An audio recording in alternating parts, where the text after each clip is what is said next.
এখন গণ অভ্যুত্থানের পর এবং দীর্ঘ প্রায় 18 বছর পরে যে অনুষ্ঠিতব্য জাতীয় নির্বাচন, এটি নিয়ে সবার ভিতরে অনেক আবেগ, আকাঙ্ক্ষা এবং অনুভূতি রয়েছে, সেটাই স্বাভাবিক।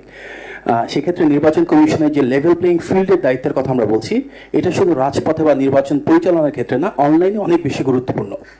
স্পেশালি আমরা দেখছি যে গত 1 বছর ধরে cyber security, cyber bullying, cyber attack এগুলো অনেক পরিমাণে বেড়ে যাচ্ছে, এবং তার প্রেক্ষিতে আমরা মনে করি যে character assassination, miss information, disinformation campaign হচ্ছে, আর্টিফিশিয়াল ইন্টেলিজেন্স বা এআই ব্যবহার করে অনেক ক্ষেত্রে প্রার্থী এবং রাজনৈতিক দলগুলোর বিরুদ্ধে ব্যাপক ধরনের অপপ্রচার চলছে। এটা আসলে গণ অভ্যুত্থানের আকাঙ্ক্ষা না।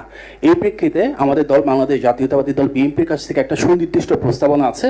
আমরা আপনাকে প্রস্তাবনা দিচ্ছি যে নির্বাচন কমিশনের অধীনে একটা ফ্যাক্ট চেকিং সেল কি করা যায় কিনা, যে ফ্যাক্ট চেকিং সেলটার দুইটা লেভেল অপারেট করতে পারে, একটা সেন্ট্রালি ইসি হেডকোয়ার্টার্সে আর একটা ডিসেন্ট্রালাইজেশনের মাধ্যমে উপজেলা লেভেলে।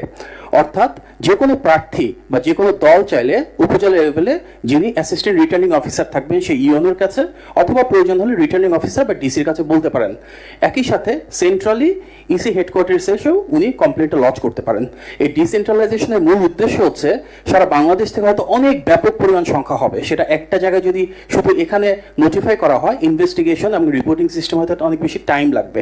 যার কারণে আমাদের প্রস্তাবনা, এটা যদি আমরা উপজেলা লেভেলে দিই এবং একটা নির্দিষ্ট সময় বেঁধে দিই প্রত্যেকটা কমপ্লেইনের এগেনস্ট ইনভেস্টিগেশনের জন্য, রিপোর্টিং এর জন্য, এবং তারপর সেটা ডিসেমিনেশন বা প্রচারণার জন্য, তাহলে হয়তো লেভেল প্লেইং ফিল্ডটা তৈরি করা অনেক সহজতর হবে।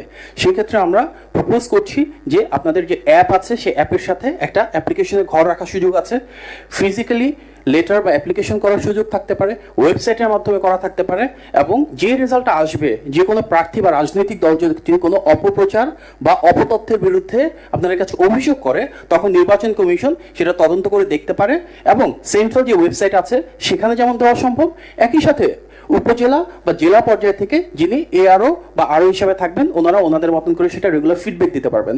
আমরা মনে করি এটা অত্যন্ত গুরুত্বপূর্ণ, কারণ গত 1 বছর ধরে দেখেছি এবং আমরা বর্তমানে যে টেকনোলজিক্যাল ল্যান্ডস্কেপ দেখছি, সেখানে কিন্তু miss information, disinformation, character assassination অনেক হচ্ছে।